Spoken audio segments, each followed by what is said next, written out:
성부와 성자와 성령의 이름으로 말씀드립니다.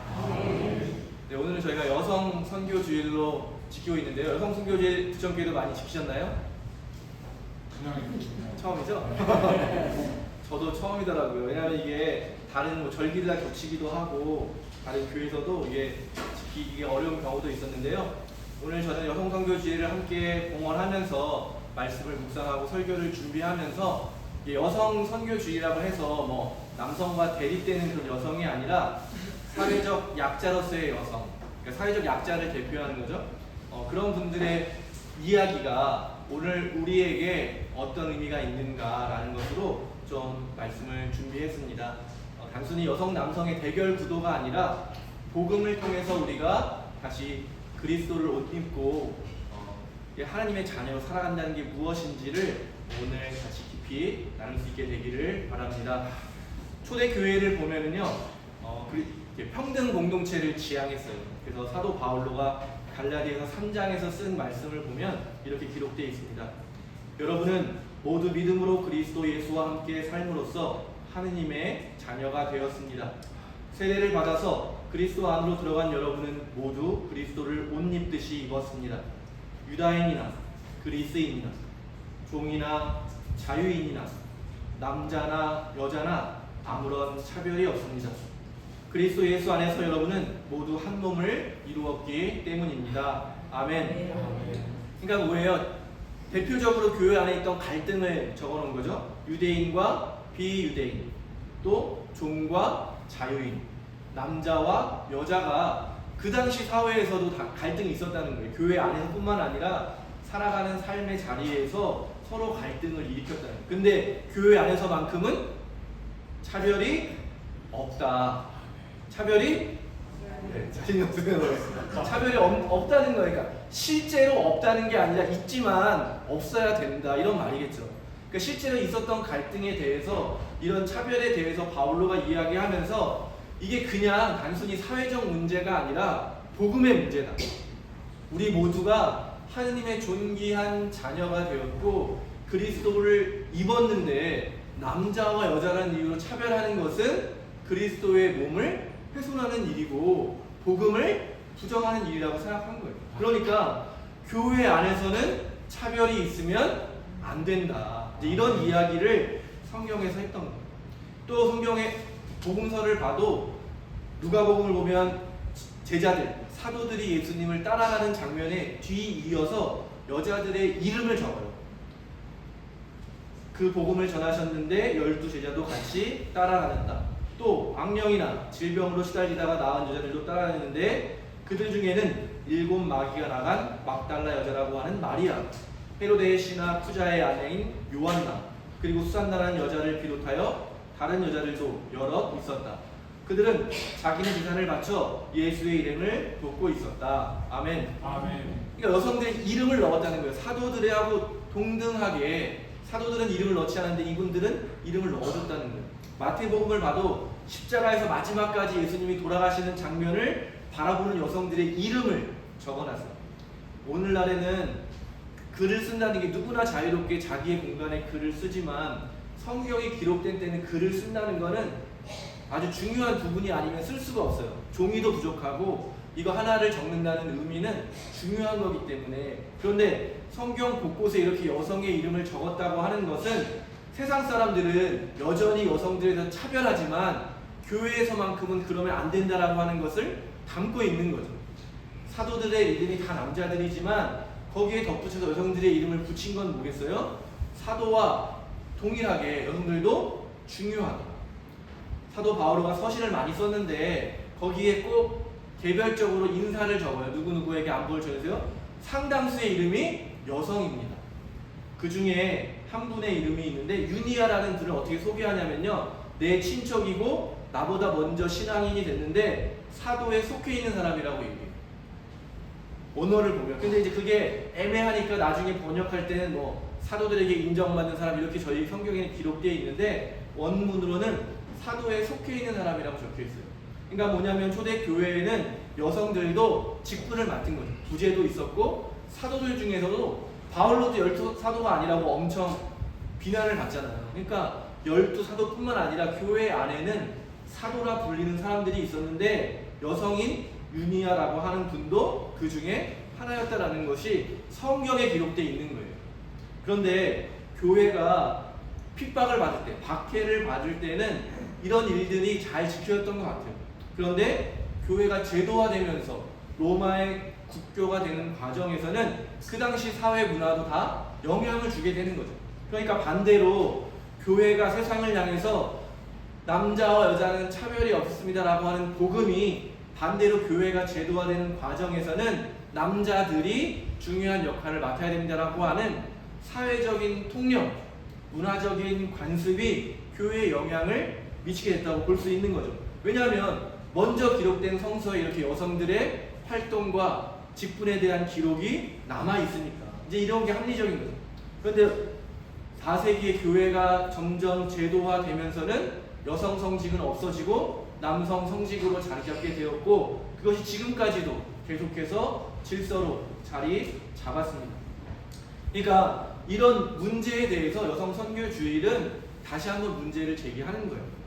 복음이 말했던 성서가 전하고 있는 교회가 지켜왔던 남자와 여성의 차별이 없음에 대해서 오늘날 여전히 차별이 존재하는 것에 대해서 우리는 어떻게 해야 되는가?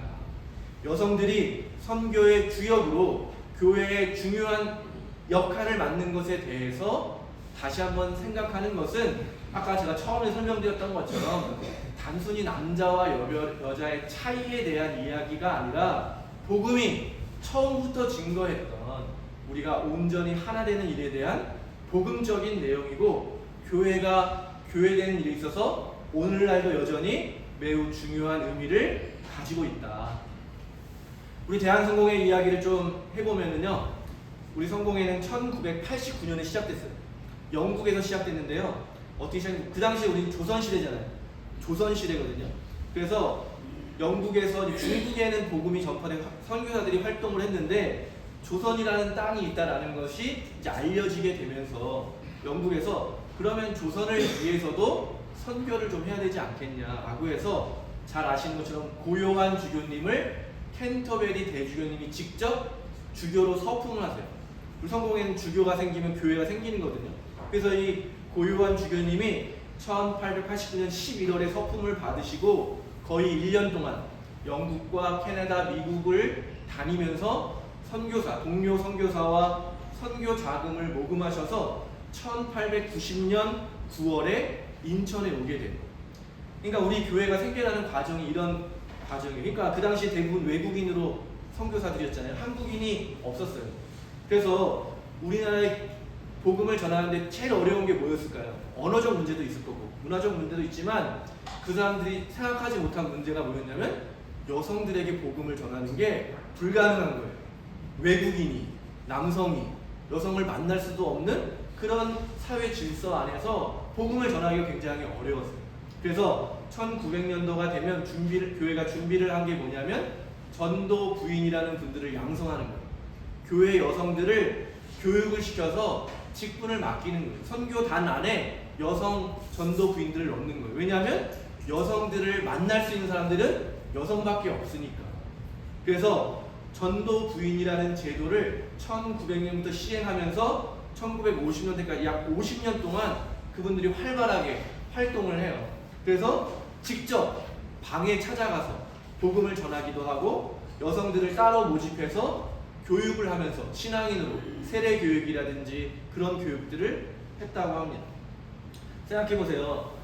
조선시대가 끝나고 일제시대가 시작된 그때에도 여전히 여성들은 소극적인 삶을 살 수밖에 없는, 우리 여기 계신 어머님들도 제가 옛날 얘기 들어보면 부엌에서만 일해야 되고 함부로 문 밖에 나가지도 못하는 그런 시대가 있었잖아요. 그런데 이분들이 얼마나 열심히 선교 활동을 했는지 교세가 확장되고 교회가 몇 개가 개척이 되고 이분들의 활동 때문에 그런 일들이 있었다는 겁니다. 한 분은 자기 마을뿐만 아니라 옆 몇 마을까지 다니면서 선교 활동을 하셨는데 처음에는 사람들이 막 손가락질을 하고 욕을 하고 그랬다는 거예요. 여자가 어디 나다니냐 이렇게 말을 했는데 그분이 얼마나 성실하게 또 정말 중요한 일들을 했는지 그 마을 사람들이 다 그분을 존경하기 시작했다는 거예요. 손가락 하시던 사람들도 그분이 지나갈 때 항상 옷가짐도 올바르게 하고 발걸음 하나도 허투루지 않게 하는 그 모습을 보면서 또 그분이 많은 사람들을 돌보고 하는 일들을 보면서 마을 사람들이 다 그분을 존경했다는 거예요. 손가락질 하던 사람들이 다 그분이 지나갈 때면 고개를 숙여 인사했다고 합니다. 놀라운 일이잖아요. 그 당시 일제시대에 여성이라고 하면 정말 인간 취급을 받지 못하던 시대에 모든 마을 사람들이 존경을 받는 여성이 생겨났다. 오늘날 우리가 하고 있는 남녀 평등의 일에 있어서 얼마나 놀라운 변화를 시작했는가. 우리 교회에서 시작한 일입니다. 저는 이런 일들이 우리가 다시 한번 기억하게 될 때 복음이 정말 힘없고 존재감 없는 사람들에게 전해지게 됐을 때 그분들이 그 복음을 전해 듣고 나도 주님의 하느님 아버지의 존귀한 자녀구라고 하는 사실을 깨닫게 되었을 때 닫혀있는 문을 열고 사회적 어떤 차별과 사람들의 핍박과 거절함을 이겨낼 수 있는 힘이 바로 우리에게 전해진 복음이구나. 그것들을 그분이 자기의 삶으로 온 힘으로 드러내셨고 그런 일들이 복음이 전파되고 복음을 받아들인 사람들이 확장되어서 없던 곳에 교회가 생겨나게 되고 신앙인들이 점점 활발하게 활동하게 되는 일의 첫 시작이었다고 하는 사실인 겁니다. 특히 대부분의 많은 전도부인들은 남편을 잃은 과부들이었다고 합니다. 그러니까 과부라고 하면 희망이 없잖아요. 그런데 이분들은 복음을 전해 듣고 교회를 위해서 모든 것을 아낌없이 바친 그런 삶을 살았습니다. 마치 오늘 성경에서 기록했던 것처럼 자기의 전 재산을 바쳐 예수의 이름을 도왔던 여인들처럼 실제로 이 땅에서 그런 일이 일어났던 것이죠. 그리고 놀랍게도 복음이 널리 전파되고 교회가 생겨나는 일이 우리 교회의 역사에서 실제 일어났던 일입니다. 1940년이 되면은 이제 일제가 전쟁이 거의 막바지가 되면서 외국인 선교사들 다 추방했어요. 다 추방하는 일이 일어나고 교회가 문을 닫을 때 이분들이 아무런 보호도 받지 못하면서 아무런 주교님도 없고 성직자도 없지만 교회를 지켜야겠다는 일념으로 제대의 불을 밝혔던 일들이 기록으로 남아 있습니다. 어떤 교회는 일본이 이제 그 당시에는 모든 것을 다 빼앗아가거든요. 공공적인 것. 교회도 다 이제 군대로 만드는 거예요. 진지로 만들어야겠다라고 하는데 그분들이 끝까지 일본들이 주둔해 있는데도 제대를 지키면서 제대의 불을 끄지 않고 기도로 그 교회를 지켰다고 하는 기록이 남아 있습니다. 그러니까 그런 분들의 헌신과 그런 분들의 기도와 그런 분들의 희생으로 교회가 계속 유지가 되었고 지금까지 우리도 이어서 신앙생활을 할 수 있게 된 것입니다. 여성들의 활약은 제가 전도부인에 대해만 설명드렸지만 수녀님들, 수녀원을 통해서 또 여러 여성 단체들을 통해서 우리 교회를 풍성하게 하고 정말 열심히 일하는 선교의 동역자로 지금까지 열심히 일해 왔습니다. 그래서 저는 오늘 여성 선교지를 지키는 이유는 바로 우리가 다시 한번 복음을 전해들은 복음의 사람으로 서야 된다고 하는 것. 그런데 그것이 여성이라고 해서 또는 사회적 약자 여러 개가 있잖아요. 외국인이라고 해서 장애인이라고 해서 뭐 어떤 이유든지 복음을 전해들은 사람이 교회에서 차별을 받거나 교회 선교의 중심에 서지 못하고 주변인에 서게 된다고 하는 것은 일어나서는 안 될 일이지 않을까. 그래서 오늘 그런 일들을 같이 한번 기억해 보면 좋겠다고 생각이 들었습니다. 정말 약자 중에 약자인 그녀들이 교회의 주인공이 되어서 특히 그분들이 많은 어린아이들을 돌보고 자기 자손들을 키우는 일이 원래 하던 일이잖아요. 그래서 그분들을 통해서 주교님도 생겨나게 되고 그분들의 자녀들 중에 많은 분들이 성직자도 되고 성직자가 되지 않았어도 교회를 잘 지키는 든든한 기둥으로 그렇게 교회를 지키는 수손들로 살았다는 이야기가 전해지고 있습니다.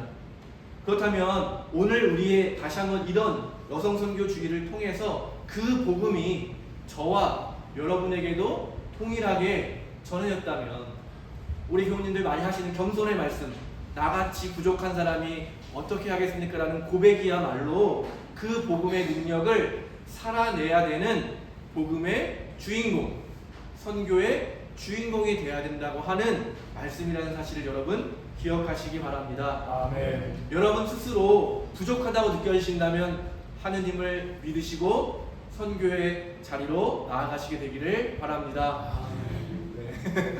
오늘 저희가 교회 위원 선거를 하는데요, 세상적인 기준이 아니라 이런 복음적인 기준으로 교회의 일꾼들이 세워지게 될 줄로 믿습니다. 아멘. 많은 분들이 걱정하시는 분들도 계실 것 같아요. 저희 교회에 들려오게 하니까 얼마나 많은 걱정이 있으시겠어요. 교회 위원을 할 수 없는 여러 가지 삶의 문제들이 있다는 것을 저도 잘 알고 있고요. 그런 걱정이 있다는 것 알고 있습니다. 그러나 우리 모두가 함께 기도하며 선출된 그분들은 자기 힘으로 자기의 능력으로 그 일을 하는 것이 아니기 때문에 하느님을 믿고 그 자리를 맡아주시기를 부탁드리겠습니다. 아멘. 손가락질 받던 사람에서 존경받는 사람으로 변한 그분들의 삶의 내용이 핵심이 무엇이겠습니까? 교육을 잘 받아서, 돈이 많아서, 어떤 이유가 있는 것이 아니라 복음을 귀하게 여겼던 그 마음만으로 충분했다고 하는 사실. 그리고 하느님은 그 사회적 약자이고 아무것도 아니라고 세상 사람들은 말하는 그분들을 통해서 복음을 전하셨고, 교회를 세우셨고, 선교를 이루어 나가셨다고 하는 그 역사를 본다면, 부족한 사람들이 하느님의 도우심으로 존귀한 하느님의 일꾼으로 변화되는 일이야말로 교회가 함께 축하해야 될 일이고, 교회가 그 역할을 할 수 있도록 그 한 분을 온 힘을 다해서 돕는 일이 교회가 교회답게 되는 일이라고 저는 믿습니다. 아멘. 여성 선교 주일이지만 요즘 세상을 보면 여성들도 힘들지만 자기가 정말 이 세상의 주인공으로 왔는데 주인공으로 살아가지 못하는 수많은 사람들을 우리가 보게 됩니다. 사도행전을 보면은요, 베드로가 성령을 받고 수많은 사람들 앞에서 설교를 하면서 요엘 예언서의 말씀을 선포합니다. 그러니까 복음의 내용을 구약의 예언의 말씀으로 선포하는 거예요. 하느님께서 말씀하십니다. 마지막 날에 나는 모든 사람에게 나의 성령을 부어 줄 것입니다. 너희 아들 딸들은 예언을 하고 젊은이들은 계시의 영상을 보며 늙은이들은 꿈을 꿀 것입니다. 그때에는 나의 남종에게도 여종에게도 나의 성령을 부어주리니 그들은 예언을 하리라. 그러니까 성령을 받은 사람이면 누구나 다 놀라운 하느님의 사람이 된다라고 하는 선포이고, 이게 예수 그리스도의 십자가의 순환과 부활을 통해서 저와 여러분에게 주시는 하나님의 약속이라는. 여러분 한번 보세요. 요즘에 어린 아이들 꿈이 없잖아요. 그냥 뭘 하면 좋겠다라기보다는 제가 몇 번 말씀드렸지만 MZ 세대라고 하는 2000년대 이후에 태어난 아이들은요, 태어난 날이 제일 좋은 날이에요. 우리에게는 제일 안 좋은 날에서 점점 좋은 날이 올 것이다라는 시대였다면 2000년대 이후에 태어난 아이들은 태어난 날이 가장 시원한 날이죠. 오늘날로 말하면 가장 시원한 여름이 태어난 날이라는. 해가 가면 갈수록 더운 날이 오고, 날이 가면 갈수록 망할 날이 가까워지는 그런 불안한 시대 아이들에게 복음이 필요한 거죠. 하느님의 성령이 그들에게 임해서 예언을 한다는 게 뭐예요? 세상에 그런 거에 휘둘리는 게 아니라 하느님의 말씀을 붙들고 사는 세대가 돼야 된다. 이 세상은 더 이상 희망이 없는 거예요. 그럼 어디에 희망이 있을까? 하느님에게 희망이 있다는 것이 복음의 내용입니다. 지금 이 시대에 복음이 필요하지 않겠어요? 저희 아이들에게 제가 아무리 좋은 이야기를 해도 저보다 더 좋은 게 많아요. 저보다 좋은 게 많아요. 저보다 통장에 돈이 많고 그런 시대의 아이들에게 세상이 희망이라고 말할 수가 없는 거죠. 하느님에게 참된 희망이 있다라고 하는 이 복음이 무엇보다 이 세대들에게 필요한 시대인 거죠. 우리 20대, 30대들 어떤 삶을 살고 있습니까? 정말 꿈이 없는 시대입니다. 꿈이 없는 시대. 뭘 어떻게 하고 살아야 되는가? 그런 젊은이들에게 성령이 임하면 비전, 계시는 비전이거든요. 하느님의 꿈이 그들에게 소망이 임한다는 거예요. 세상에는 소망이 없지만 하느님이 주시는 복음에는, 하느님이 주시는 성령을 통해서는 그들이 정말 비전을 가지고 소망을 가지고 사는 사람들이 된다는 거예요. 우리 어르신들 꿈이 없잖아요. 이제 다 이루었다라는 건데 복음은 그 어르신들에게 꿈을 꾸게 한다는 거예요. 다시 설레게 하고 다시 꿈을 꾸게 한다는 거예요. 그러니까 오늘 우리가 살아가는 시대야말로 이 복음이 얼마나 필요한 시대입니다. 그런데 이 복음을 누가 전해요? 가장 꼴찌에 있는 사람들, 버림받은 사람들. 예수님이 얘기하시잖아요. 나는 건강한 사람이 아니라 병든 사람들을 위하여 왔다. 나는 의인이 아니라 죄인을 구하러 왔다. 가장 힘없고 약하고 버려지고 꿈도 없고 근거지 살아가는 사람들에게 예수님이 복음을 전하셨을 때, 이 땅에 복음이 전해졌을 때 집 안에만 갇혀있던 여성들이 그 복음을 듣고 교회의 주인공이 되어서 복음을 들고 날마다 기쁘게 몇십 리를 걸어서 복음을 전하러 갔던 그 여인들의 그 삶처럼 지금 우리에게도 그런 복음과 성령의 능력이 필요한 시대라고 믿습니다. 아멘. 잘나 보이는 사람이 아니라 바로 이 자리에 앉아있는 여러분 모두가 다 그런 복음의 사람이고 성령을 받은 사람이고 하나님의 일을 해야 되는 하나님의 일꾼이라고 믿습니다. 아멘. 교회는 그런 사람들이 모여서 함께 서로를 축하해주고 서로를 기뻐해주고 서로의 일을 협력하면서 하느님의 열매를 맺어가는 그런 곳이라고 믿습니다. 아멘. 사랑하는 교회 여러분, 여성 선교주의를 통해서 오늘 제가 마지막으로 여성 성직자의 역사를 아주 간단하게 알려드리고 싶습니다. 왜냐하면 저도 남자이지만 역전된 건 아닌가 이런 생각이 들 정도로 여성들의 뭔가 이런 권리들이 향상된 것 같지만 간단하게 여성 성직의 역사만 보면 아직도 우리 교회 안에 차별을 없애고 여성들이 더 많이 일할 수 있도록 해야 된다는 것을 단적으로 보여주기 때문에 제가 간략하게 성공회 안에서만 있었던 일들을 안내해드리고 싶습니다. 1862년에 처음으로 런던에서 여성에게 부제로 안수했어요. 부제는 뭐냐면요, 우리 옆에 있는 개신교에서 집사예요. 그래서 성직자와 이 신자의 약간 경계이기도 하거든요. 저희 성공회는 삼성직, 주교, 사제, 부제를 성직자로 한다라고 하는 게 기본이긴데 이 여성분이 교회를 열심히 했기 때문에 아마 부제로 안수를 했나 봐요. 근데 그때부터 엄청나게 교회 안에 논쟁이 시작돼요. 여자가 성직자가 될 수 있느냐 없느냐. 공식적으로 1930년에 교회에서 뭐라고 선언했냐면 여성 부제는 교회 일을 할 수는 있지만 성직자는 아니다. 이런 일을 1930년에 교회가 공식적으로 람베스 회의, 모든 세계 주교님이 모인 자리에서 선포했어요. 그러나 1944년에 홍콩에서 처음으로 여성에게 성직을 베풀어요. 근데도 조건이 있어요. 조건부에 성직은 베풀지만 사제직은 행하지 않는다. 성직은 주지만 성직자로 활동을 하지 않는다는 조건을 가지고 서품을 해요.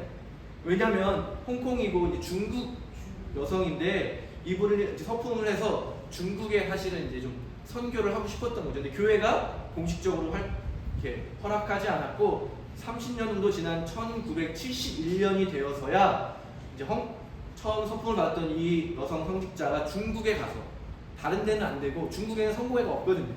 중국에 가서 선교를 할 수 있도록 목회를 허락을 해요.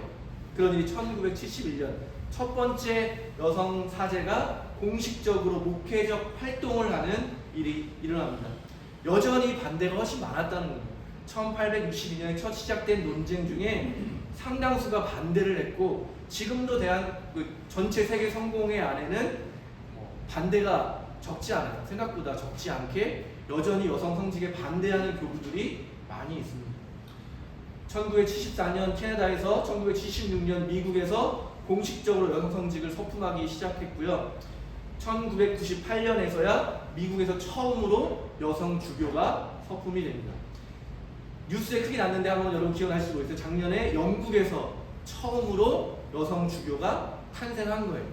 그러니까 사회는 급속도로 남녀 평등이라고 하는 것이 잘 이루어졌는지 모르겠지만 교회 안에서는 이 성직자에 대한 것만 살펴보더라도 또 우리 교회위원회 숫자만 보더라도 여전히 여성의 참여는 제한돼 있다라고 하는 것이 그러니까 지표인 거예요. 그냥 증거로 이런 일들이 있다는 겁니다.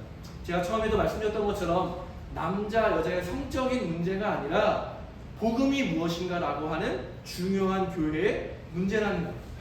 남자와 여자를 차별하지 않는 일, 외국인이라고 해서 다른 국적을 가진 사람을 차별하지 않는 일, 뭐 어떤 이유에서도 우리 안에서 함께 세례받고 그리스도인이 된 사람을 차별하지 않는 일이 중요한 복음의 핵심 내용이다라고 하는 거.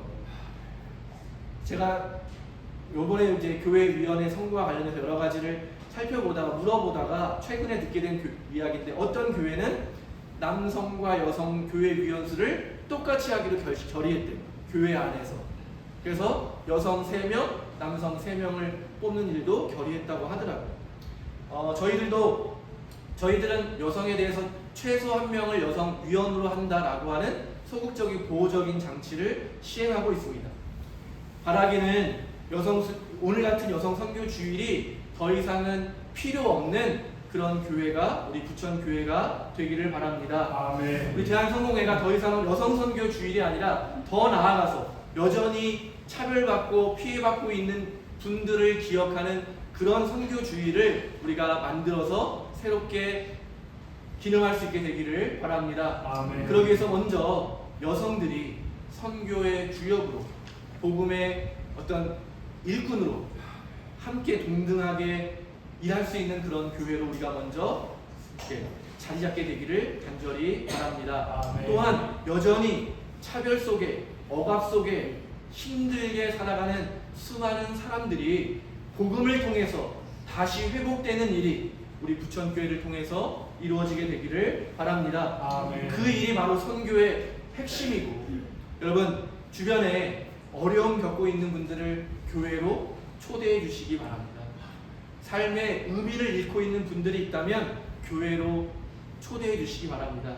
함께 모여서 삶의 의미를 되찾고 아까 제가 그 사도행전에서 말씀드렸던 것처럼 성령을 받아서 정말 하느님의 말씀을 갖고 소망을 갖고 꿈을 꾸며 살아가는 사람들로 우리 모두를 불러주셨다고 하는 이 놀라운 축복을 우리 모두가 함께 누리게 되기를 바랍니다. 아멘. 우리 옆에 분하고 한번 우리 맨날 시작할 때 인사하는데 그래서 마지막으로 인사하려고 하는데요. 좀 달라 보이지 않으세요?